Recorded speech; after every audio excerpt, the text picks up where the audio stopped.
Sa kemi mësuar leksionet mësuara. Po leksionet bazohen mbi fakte. Nuk mund të vish sot dhe thosh unë kam nevojë për një reformë territoriale, Bashkia e Tiranës duhet të jetë ndryshe nga ç'është sot, sepse ti për të arritur këtë konkluzion duhet të thuash që shërbimet që marrin qytetarët vonojnë kaq orë. Do të thënë kosto Vërtetë zoti këtu kanë dalë disa evidenca që janë publike tashmë. Për shembull, fakti është që një arsye pse u bë reforma territoriale ishte të shkurtonte numrin e administratës publike ose lokale, ndërkohë që nuk kanë ndodhur të shtuar në 30.000 nga 2014. Që do të thotë produkti shërbimet nuk janë më afër qytetarëve, po janë më larg qytetarëve. Tjetra është që as i bashki në Shqipëri nuk arritur të përthith fondet Bashkimit Evropian.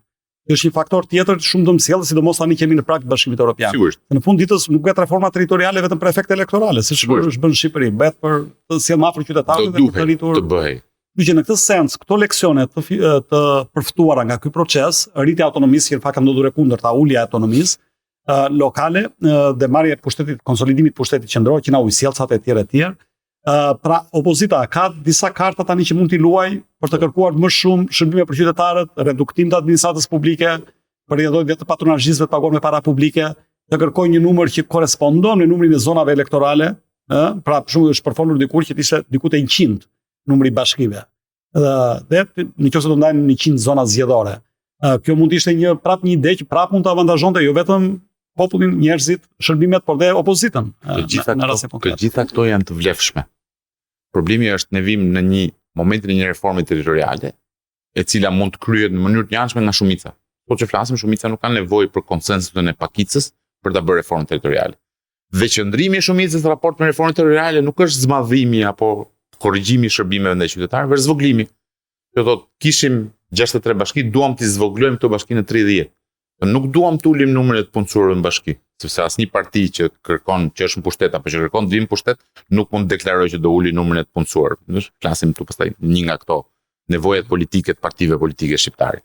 Problemi është që pavarësisht gjithë kemi një faktor ndërkombëtar, kemi edhe një presion nga Bashkimi Evropian, fondet e subsidiaritetit, parimet e tjera ne jemi duke të gjitha këto mund të ndikojnë këto majorancë të lëkundet të qëndrimit të saj elektorale. Dhe kjo mund ndodh, por në kushtet e një konfliktualiteti politik në cilin nuk arrihet konsensus për çështje madhore.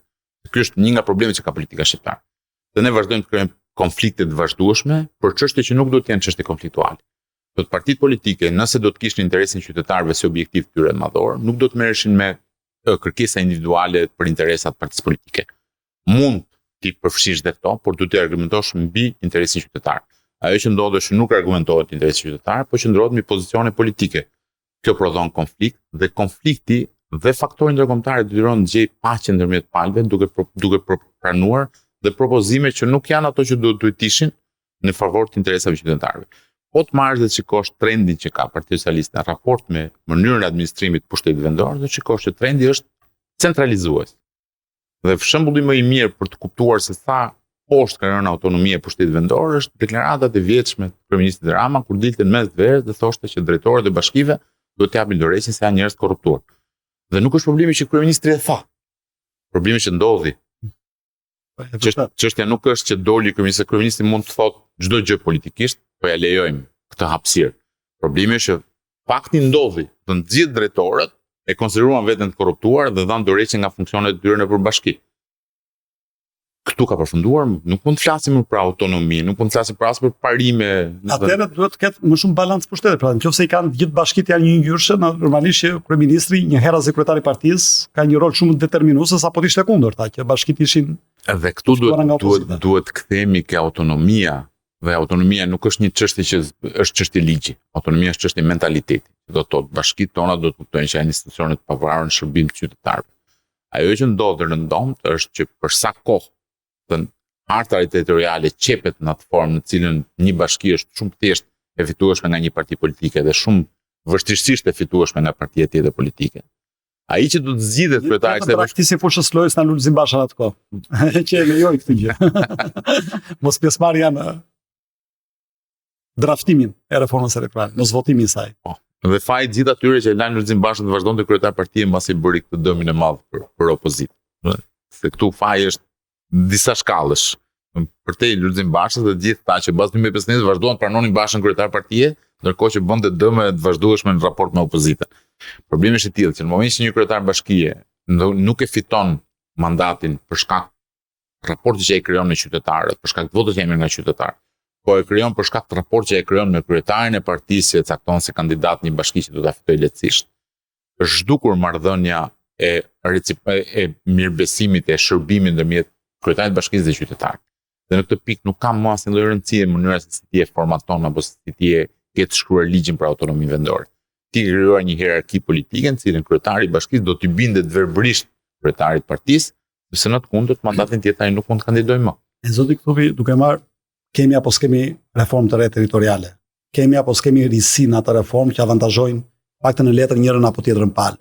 Ne pas një viti do kemi zgjedhje lokale.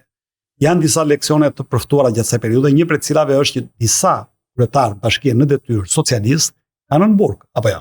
Me thënë, fillon nga i Lushjes, i Vorës, i Rogozhinës, ai Tropojës, i Tiranës, që është dhe kryesori. Pra, gjithë kjo përbën një kosto për Partinë Socialiste, pra figurat inkriminuara, të cilët janë duke përballur me drejtësinë ose kanë marrë vendim të formës prerë gjatë kësaj periudhe dhe natyrisht kanë një shije jo të pëlqyeshme të qytetarët. Nëse opozita do ketë figura me integritet në zgjedhjet e ardhshme lokale, figura përfaqësuese politike dhe të shoqërisë civile, sa mundësit që të rifitoj Shkodrën, natyrisht, bashkimet të padhe të Veriut, një pjesë të mirë të bashkive që kanë qenë bastionet të Partisë Demokratike, por aty ku me drejt do bëhet debateja kryesore, Tiranë, Durrës, Elbasan. Sa ngjasat që Partia Demokratike të fitojë një prej këtyre bashkimeve.